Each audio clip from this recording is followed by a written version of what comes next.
Okay guys, welcome to this vodcast on the solutions and marking scheme to the tech-free component of your application SAC. Okay, here's question one. It was meant to be a bit of a straightforward confidence building type of a question. It's the sort of question you could expect to be the first question on your exam one at the end of the year. So here it is. It's a cubic function and you're told a root of that cubic function is 1 plus I. Okay, so first thing you note is, in fact, let's have a look at that cubic function, is that all the coefficients are real. Aha, so what do you think of? The conjugate factor theorem. Factor theorem. So if 1 plus I is a root, it means, of course, Z minus that complex number is a factor, and Z minus the conjugate of that is also a factor. Aha, great. So we know two of the three linear factors that go in that are divisible in that cubic. Expanding that to create the quadratic factor is very simple. It's you combine Z and the real component, square it, add the multiple of the imaginary component. So very easily to achieve the quadratic factor z squared minus 2z plus 2. And from there, it's just a matter of really equating parts. From there, you could perform division if you really wish. There was no need to. You can see that the coefficient of z cubed is 1. Oop, that's an attempt to draw a 1 there.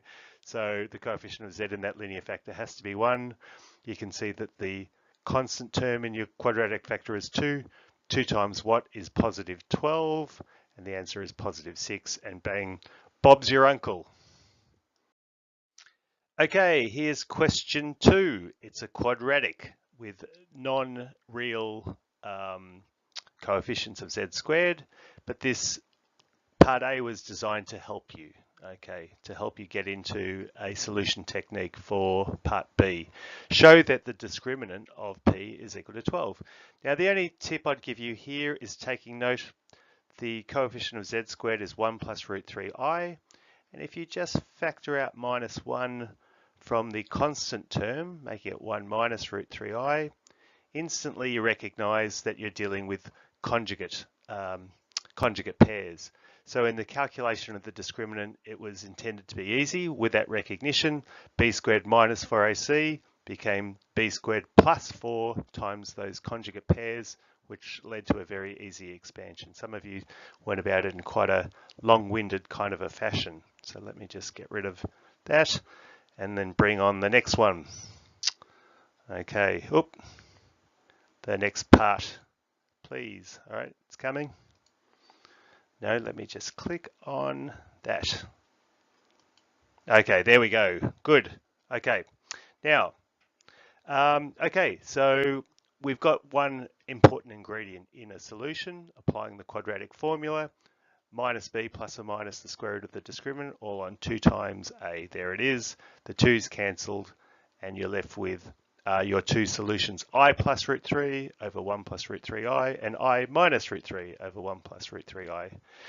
So the intention was, can you divide a pair of complex numbers in Cartesian form?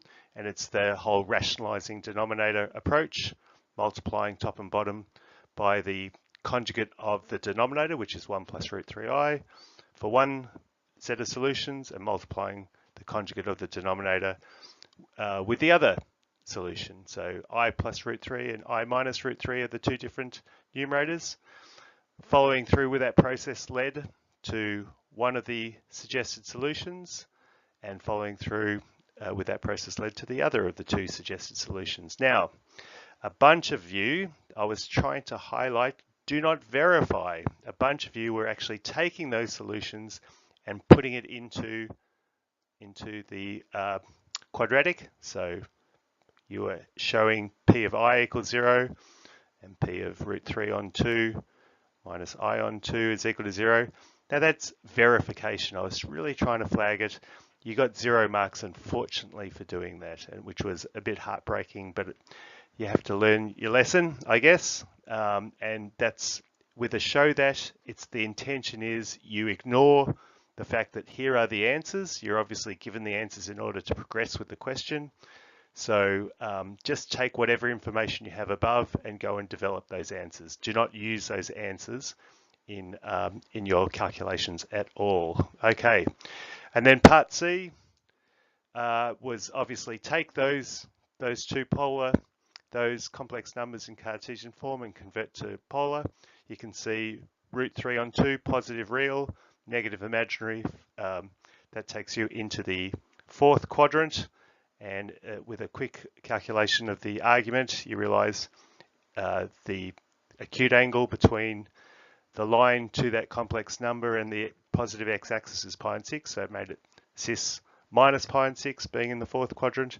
And I, that should have been, there was a gift of a mark if I've ever seen one, is equal to cis pi on 2.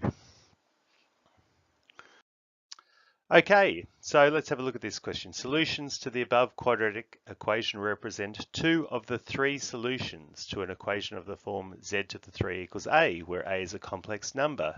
Find the other solution to that. All right, hopefully when you see questions of that form, straight away you know any solutions of that form must be evenly spaced around a circle of radius, the nth root of a, in other words, the cube root of a in this particular case. Now, if you go to the modulus of the other two, the two solutions previously determined, they each have a modulus of 1. So they're of distance of 1 from the origin. So this third solution also must have a modulus of 1, and it must be evenly spaced from the other two solutions. So let's just draw out those two solutions. So here's one at cis pi on 2. I have distance 1. Here's the other one, cis minus pi on 6. So what's the angle between those two? So pi, oh, that's not a very good color. So pi on 2 plus pi on 6 is 3 pi on 6 plus pi on 6, that's 2 pi on 3. So what I can do is I know that the third solution must lie over here in this quadrant here, also of distance 1, I can take either one of those two and add 2 pi on 3 to the cis pi on 2, or subtract 2 on pi on 3 from minus pi on 6, and I can find the argument of the third solution in this trifecta. So they're all sitting on the unit circle, a circle of radius 1. Okay, so you can see that's what I'm doing there in the solutions. I've chosen to take cis minus pi on 6 and subtract 2 pi on 3 from it. Obviously that lands me with an argument in the principal argument range or domain, and that leads me to cis minus 5 pi on 6. So that was the thinking behind that question. All right, the last question was not done well at all. All right, so let's just have a quick look at it. All right, so you're given a brand new quadratic, okay?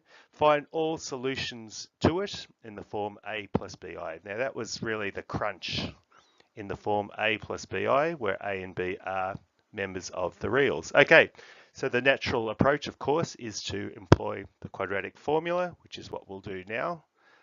So let me just, oh, no, I've got to get back onto the other mode. Oh, no. Okay, there we go.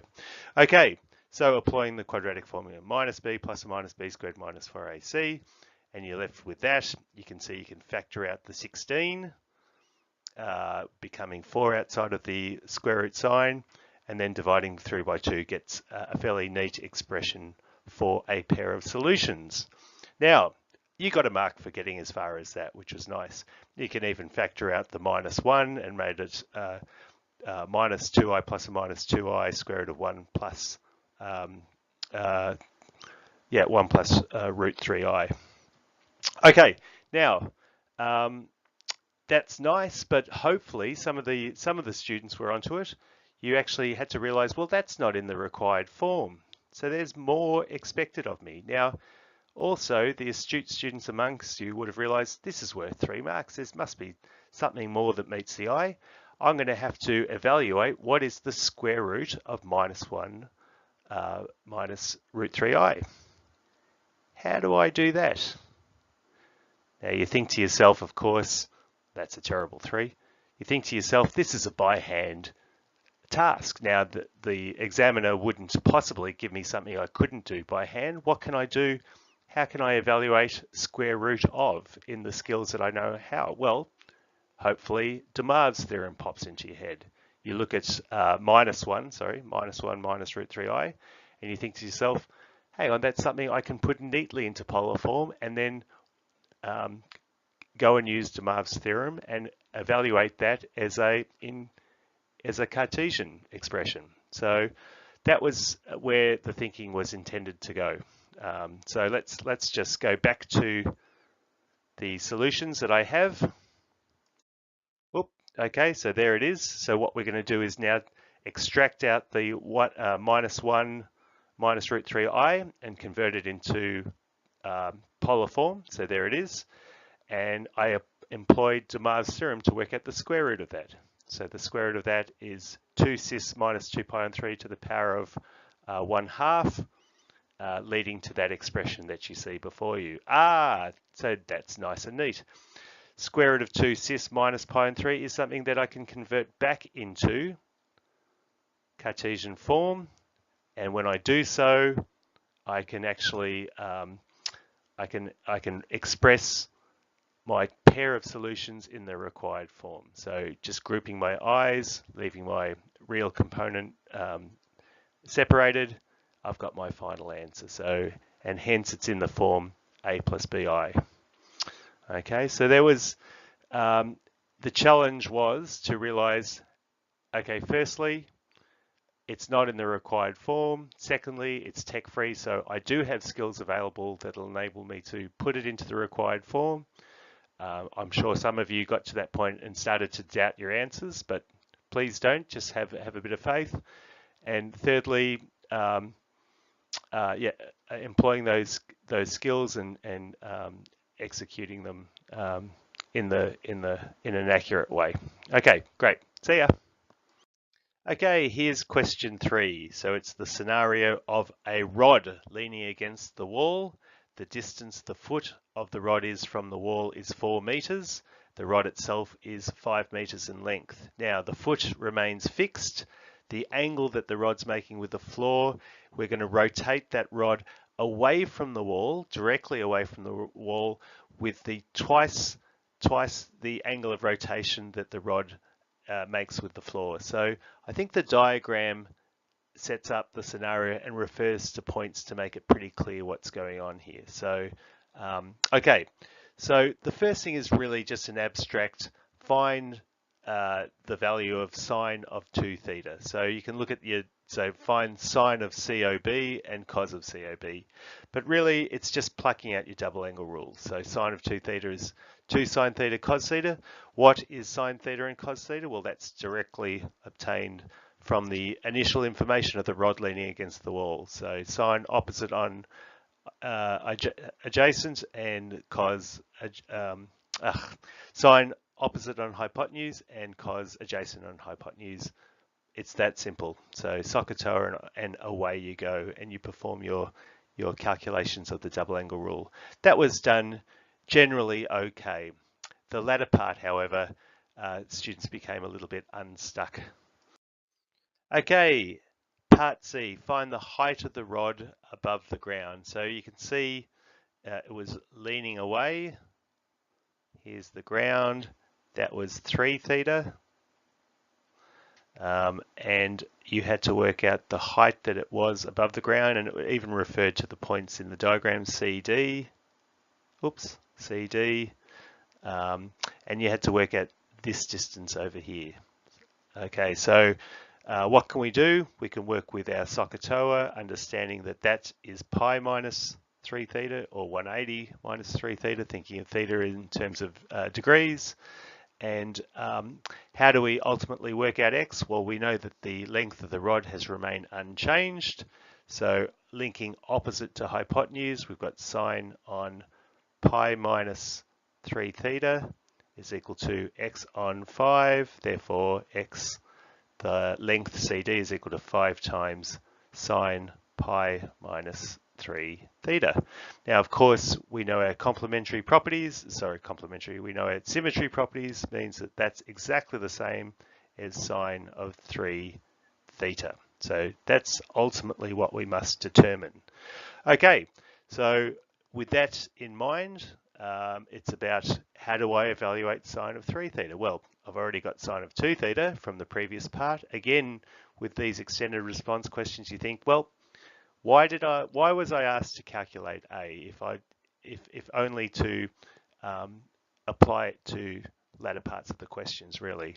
Otherwise, it's a bit meaningless to make those calculations abstractly. But so what is sine of 3 theta? It's theta plus 2 theta, and off you go with the compound angle rule. And you've got all the values to merely sub in, and it leads to that particular length. Okay, so 5 times that length, you get a nice calculation, a nice cancelling. 5 on 125 is 1 on 25, and led to a nice, simple, clean answer. All right, good. Let's look at the final part, which was excluded from the calculations of your result. This is what I was thinking of when you had to work out, show that the rod is actually leaning away, show that 3 theta, in other words, is an obtuse angle, or pi minus 3 theta is an acute angle. How could you show that? Well, a nice, clean, simple way is to just apply cos to it, and if the cos evaluation is negative, then it's sufficient proof that the rod is leaning away from the wall.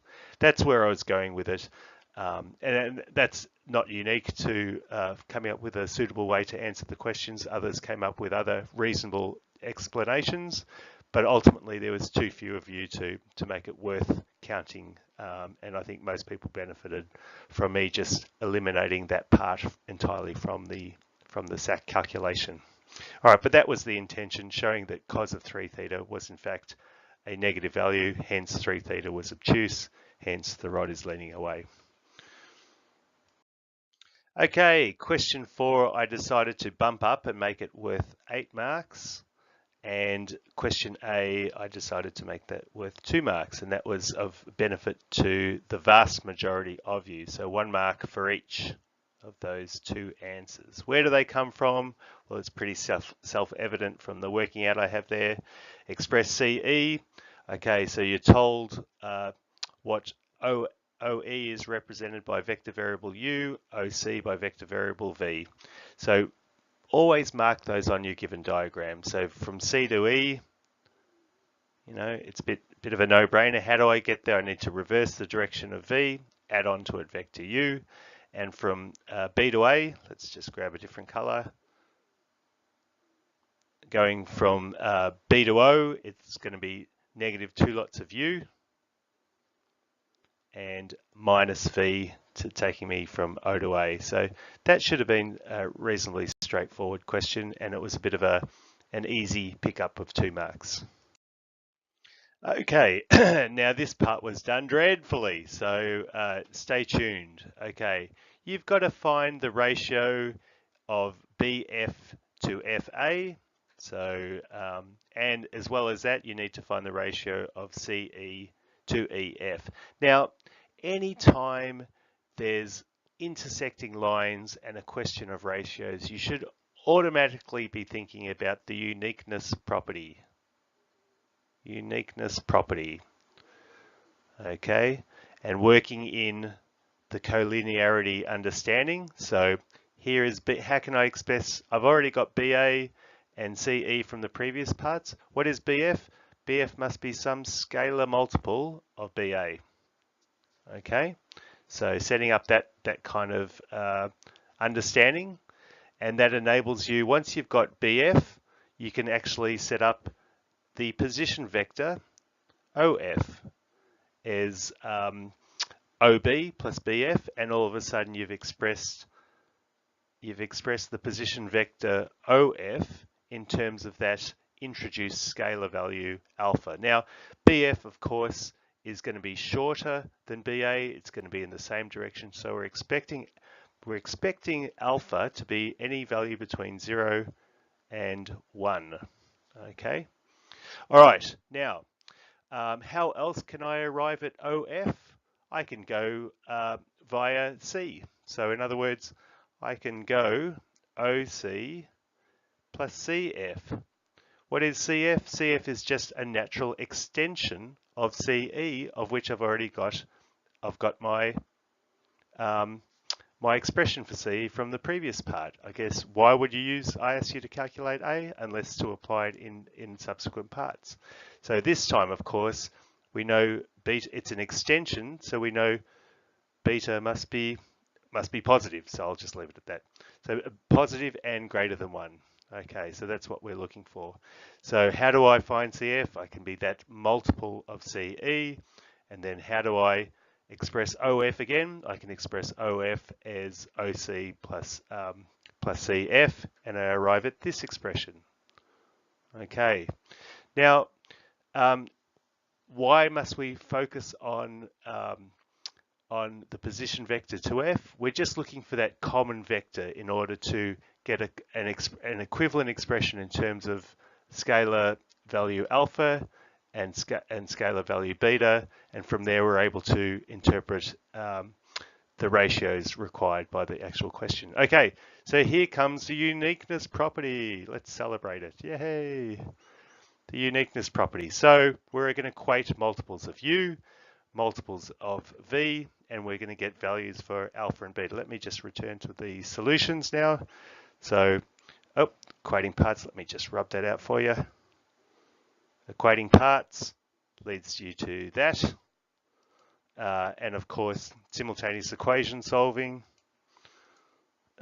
enables you to find alpha to be 1/3 and beta to be equal to 4/3. Now it's nice to know that they're within the expected values. So we expected alpha to be between 0 and 1, and we expected beta to be greater than 1. All right, so that's nice. It's matching that final that understanding. Okay, but we're after not the scalar multiples, we're after the ratio. So we still need to then interpret what those scalar multiple means in terms of the ratio. So if alpha is equal to 1/3, it means B, the length B, let me get back into, we can break up BA into 3 equal parts, BF, FX, and XA, so 3 equal parts, of which BA is one of those equal parts.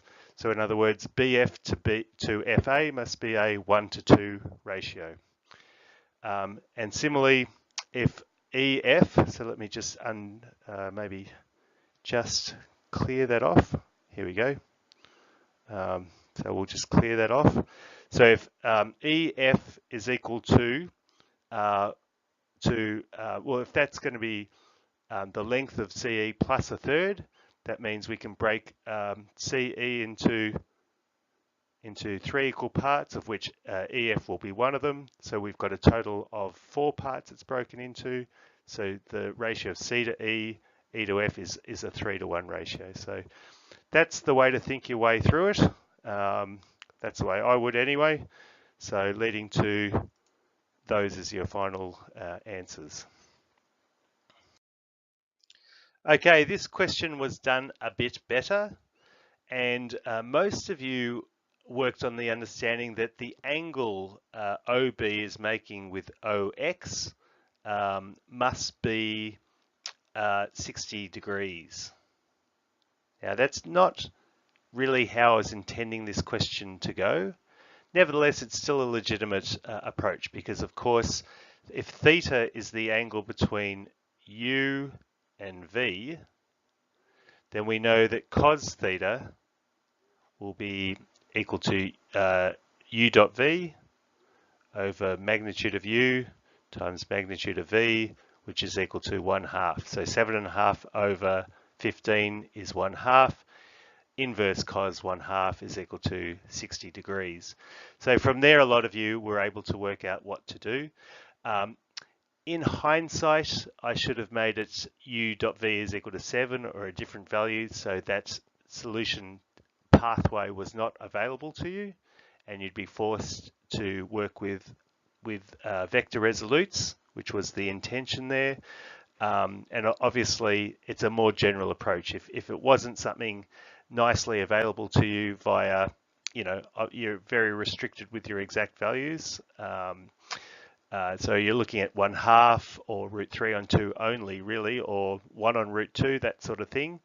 But if it was something that didn't give you a nice common ratio, then you'd be forced to have a look at the techniques I was intending to use, which was of course vector resolute. So I'll just go over how that works because it's a more general approach. If UV was 7 or 6, you'd have to work it in that way. So, all right. So you can see here. Let's see. So what is AX? You can see AX will be the vector resolute of AB in the direction of AC. Okay. Now it was actually much easier. Let me just clear that up.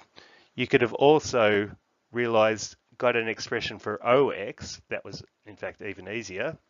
So OX is the vector resolute of OB in the direction of OC, and then got an expression for OX in terms of V, and then added it to V to get and that was in fact even easier. But let's go through the two approaches. So let me just get rid of that and then click on the solutions. So let me just bring up the solutions. Okay, so here it is. It's the recognition of AX is the vector resolute of AB in the direction of AC. Okay, now what is AB? AB consists of the negative opposite of our answer to A, 2U plus V. AC is obviously 2 lots of V, and then we can just make those replacements. So it looks messy. It is a bit messy, and there is a neater way to do it. But of course, the dot product of 2U plus V with 2V, you just expand brackets. So that's the nice thing about the scalar product. It obeys the distributive law, and you've got access to all those values. U dot V is 7.5, V dot V is 5 squared, and so on. V squared is 5 squared again. So you can actually, and then you're multiplying it with AC, which is 2V. At the end of the day, you get that nice, neat little answer of 1 3/5 of U, and that makes perfect sense because we know AO is V, X is a point on OC, so it's going to be some value between 1 and 2 lots of V. Now, as I said before, the easier approach would have been to just focus on OX, and OX is the vector resolute of OB in the direction of OC. So it just made it much easier. You can see it's 2U dot V over V dot V times by V, and of course that leads to 3/5 of V. So let's just highlight that. So that's vector OX, but of course if we add V to it, we get 8/5 of V, and then we're done. Okay, nice. Now, moving on to the second part, hence find the ratio of AX to XC. So we know that entire length is the length of 2 lots of magnitude V. In fact, we can in fact call it length 10. So this is of length, this is 3/5 of V. So this is of length 8. That's of length 2. So it's an 8:2 ratio, which should be simplified. If you didn't simplify it, I didn't deduct a mark, but it should be simplified to a 4:1 ratio. Okay, consider the relation inverse tan y, x log e, y squared plus 1 equals x. Find an expression for the derivative. So hopefully most of you are onto the fact, it's a combination of x's and y's. It's all about implicit diff. So off you go and you differentiate implicitly. So there you go. So inverse tan is the rule for differentiating inverse tan times by dy dx. Implicitly, it's a chain rule situation. moving on to the second term, differentiating that with respect to x, it's the product rule. So derivative of x is 1 plus x times the derivative of natural log y squared plus 1, which is down here. Okay, times by dy dx, because after all, it's the chain rule. Equals 1. A lot of you had 0 because you're so used to having constants on the other side of the equation, but it equals 1 because the derivative of x with respect to itself is, of course, 1. Okay, so what do you do next? It's all about creating, collecting your dy dx's. So I'll just click on what to do next. So what you should be doing is focusing on this term and collecting them and moving this term, which of course is the negative opposite, to the other side of the equation, and that's what's going on there.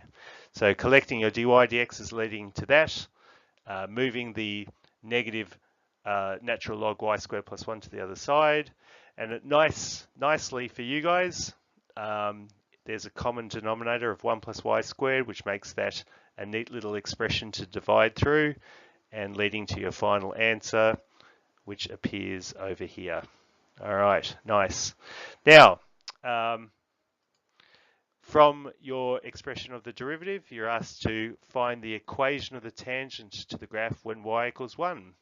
So you can see the rule for the derivative involves x's and y's. So the first thing is to work out what is the value of x when y equals to 0. And in order to work that out, you need to go back to your original function. Replace y with 0 in your original function, and you're left with inverse tan of 0, which is 0, minus x times natural log of 1, which is 0. That's equal to x, and you're left ultimately with the expression x equals 0. So when y equals 0, x equals 0. So we're talking about a tangent that goes through the origin.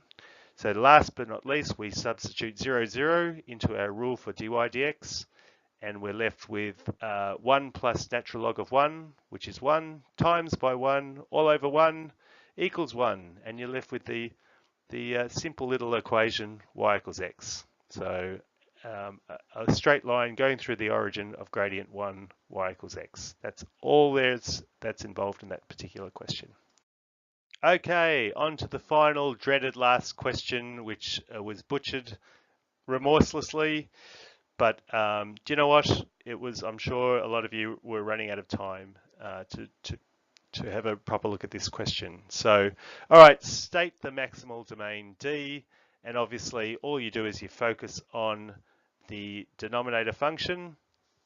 It's defined everywhere except when the denominator function is equal to 0, and that occurs at plus or minus root 3. So it's reals except for those two values. Okay, is what I was looking for. Now, I did throw in that phrase, and that's because I was in one of those moments where I'm in an autopilot and I was meant to put that phrase into your next SAC, but I put it into this SAC by mistake, and that confused the buggery out of some of you, and I apologize for that. But I did count the mark because most of you were producing that answer, so it did positively affect you guys by including that as a mark contributing towards your SAC. Okay, part B, let's move on. Show that the stationary points of y equals f of x occurs at minus 3 and minus 1. Now it's a show that again, so you can't use that x equals minus 3 and minus 1 in the in the rule for f dash of x. You need to create f dash of x, set it to 0, and solve and arrive at those two values is what it was about. So simple quotient rule, and it really wasn't a very hard application of the quotient rule. You're left with a rational function as your answer, which you can factor out the 3. What drives rational functions to be 0? The numerator component. So I can just set that equals to 0 and solve, and it's a very simple quadratic, x squared plus 4x plus 3, leading to x equals minus 1 or 3. So that was done okay. Okay, let's talk about the graph, which was not done well at all. Okay. All right, so let's piece it together. So let me just write out the function that we're dealing with here, because that's not really evident. So we're dealing with y equals 3x plus 6 over 3 minus x squared. Okay, let me just separate that. There we go. All right, so it's a proper rational graph. Okay, so it's a degree 1 polynomial over a degree 2. We know from your workings in part A that it'll have the vertical asymptotes at plus or minus root 3. So there they are. I'll just highlight those. That's really determined from part A. But the other bit of understanding that we did talk about often in class, as x is growing very, very large, positive and negative, our y will approach 0. Okay, because the denominator part of the function dominates and drives ultimately the function to approach 0. So many of you missed the fact that there is in fact a horizontal, there's always going to be a horizontal asymptote, and this horizontal asymptote occurred at y equals 0. You've got to mark for those two asymptotes combined. But because it's an asymptote, some of you were drawing the functions going off to positive infinity in all kinds of different areas, but understand as your graph should look as you're approaching minus 5 and positive 5 and beyond, it should be approaching the x-axis, the line y equals 0. So that's a big part of the understanding of these sketches. Okay, all right, so let's get back into it. Let's locate our stationary points. Okay, our stationary points. So we sub in minus 1. We get a value of 3 on 2. There it is there. We sub in x equals minus 3 into the rule, and it's equal to 1/2. We locate its position over here. All right, what might you do next is work out, is it crossing through the horizontal asymptote, in other words, the x-axis, and of course it is. So you set the numerator equals to 0 of that particular rule, and you see it's crossing at x equals minus 2. All right, so there's some key points that we've got to focus on. All right, of course, that's the x-intercept, and the y-intercept we get by subbing x equals 0 into the rule, and obviously you get 6 on 3, which is equal to 2, and there it is over here. I'll just highlight that in red. Okay, now to complete the graph, we know that it's going to be approaching y equals 0 in the long run, positive direction, negative direction. We need to think about how is it behaving as I'm approaching the vertical asymptotes. So you can see, I'll just grab it, how about just black? So as x is approaching positive root 3, so as x is approaching root 3 from the positive side, okay, have a think about the rule. So we're just going to go back to the rule here. So it's going from 2 to 1.9 to 1.8. It's getting closer and closer to root 3 from the positive side. You can see you're going to have, what is y going to approach? So you're going to have positive, the numerator is always going to be positive, but it's 3 minus x squared. That's always going to be negative as x is approaching root 3 from the positive side, from the right-hand side, making it a negative value. And as x is getting closer and closer to root 3, that gets increasingly, you're dividing by an increasingly small value, so driving it down to negative infinity. So there it is. So you can understand how that's going to approach. So it's going to approach negative infinity as you approach from the positive side. And of course, we know in the long run, it's going to approach y equals 0, the horizontal asymptote. So we've got that part of the graph. Similarly, okay, so then we go through a similar logic as x is approaching root 3 from the negative side. As x is approaching root 3, you're going to have positive on positive. It's going to go up to positive infinity. So it's got that general shape to it.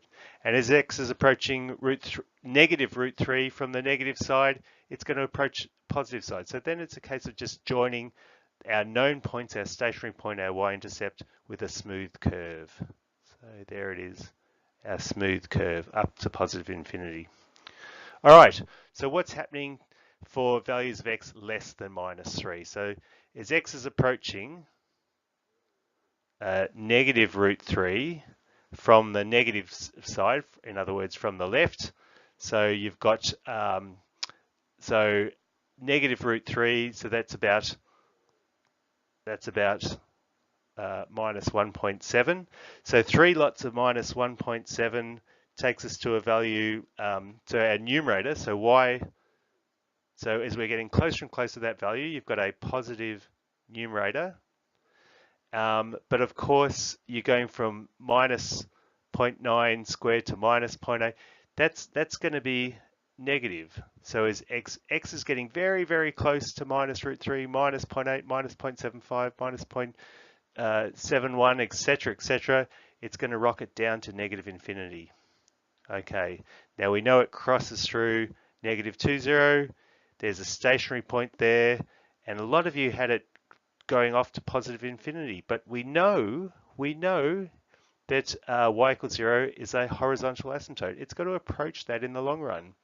So, oops, let's just get rid of that little part, which is of course crossing the, so we know it's got to approach y equals 0 from above. All right. All right, so that's the shape of the graph.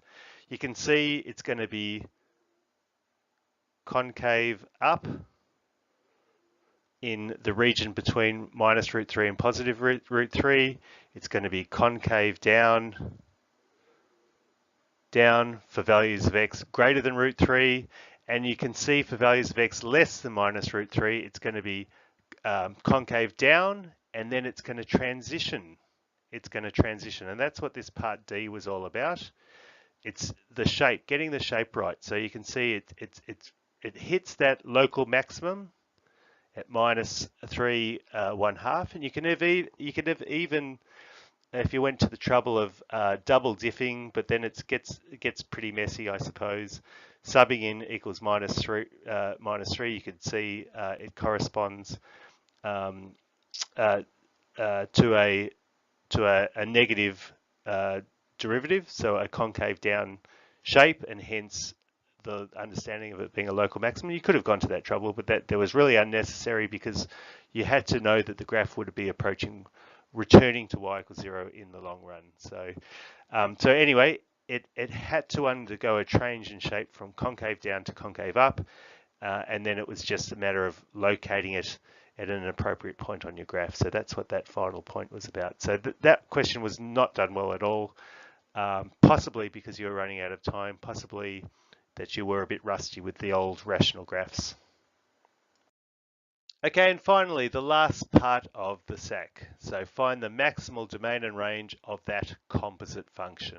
Okay, you can expect your examiners to throw in one of these. You can expect your SAC writers to throw in one of these, because it's always a question that students find great difficulty with. Now, if you didn't get the graph right, very unlikely to get, well, impossible to get this right. So you really had to be working with the graph that you produced from the previous part, from part C, as well as your understanding of composite functions. But let's see if you can follow along with what we're doing. So inner function, outer function. Now, what I've suggested you do in the past is state f and g with their full maximal domain and range, and then you look for modifying your inner function so that the range of g, the range of your inner function does fit inside the domain of your outer function, the maximal part of the range. Okay, so you can see here that's obtained from the previous part A. So defined everywhere for x except at plus or minus root 3, and you can see there's from minus infinity up to and inclusive of 1/2, and then from 1.5 on to positive infinity. Now the cos graph, of course, let's bring that up. I think I've got that. Oh, no. All right, I've jumped ahead. That's all right. So the cos graph, the inverse cos graph, you've got to understand what that, appreciate what that looks like. Maybe I'll just draw it over here. So of course it's just, there it is, from minus 1 to pi, and 1, 0, and of course that's 0 pi on 2. So that's just recalling what the inverse cos graph looks like. Okay, and then this becomes your focus. If you can make this as rigorous as possible, that would be great. You focus on the range of your inner function. You focus on the domain of f, and you think to yourself, what's the largest subset? The largest subset of that fits inside the domain of f. And you can see from minus infinity, so none of that will. that's entirely, that part of the range is entirely outside the domain of f, the set of values of the domain of f. But if I cap this, here from -1 to 1/2, -1 to 1/2, then that's the part of the outer function I want to restrict going into my, so that's the part of my inner function that I want to restrict going into my outer function to make it a well-defined coupling.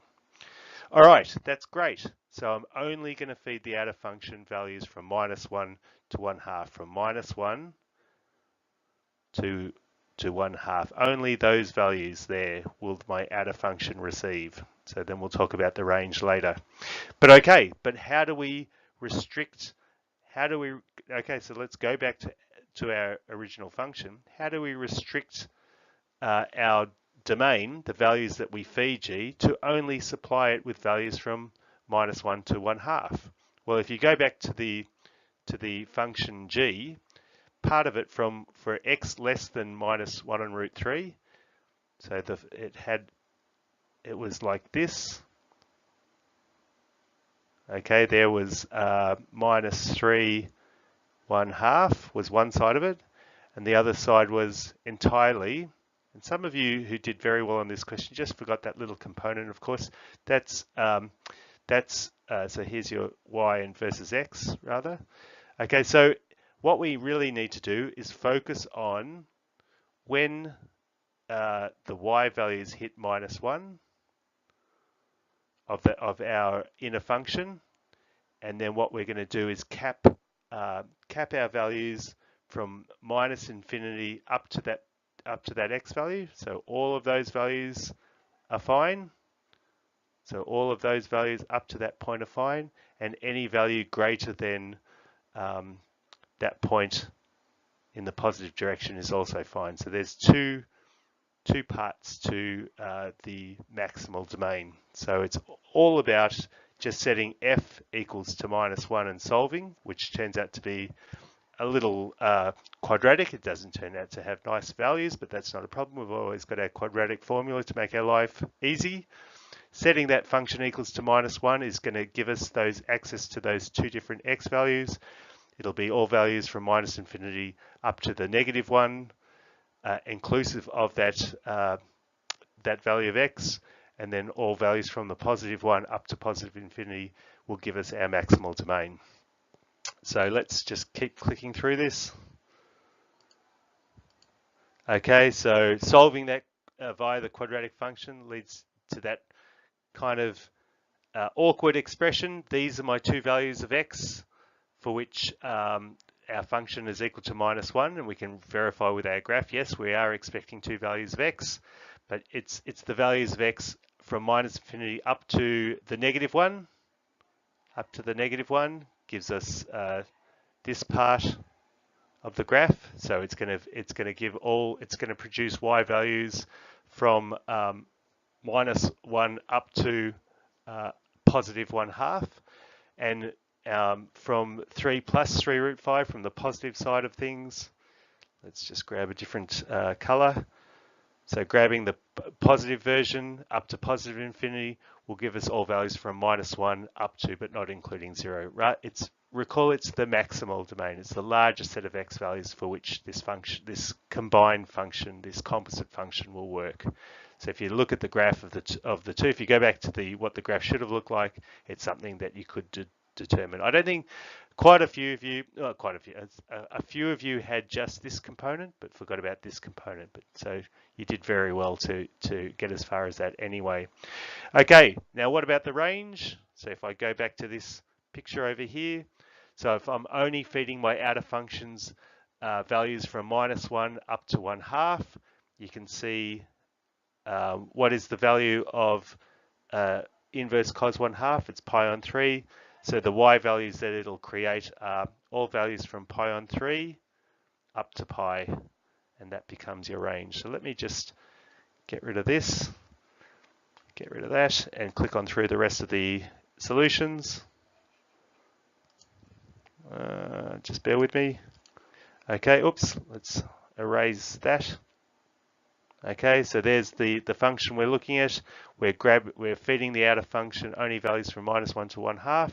So therefore the outcome will be y values ranging from pi on 3 up to pi. So it's these are the y values that will be produced by this well-defined composite function, and then that leads us to our final answer.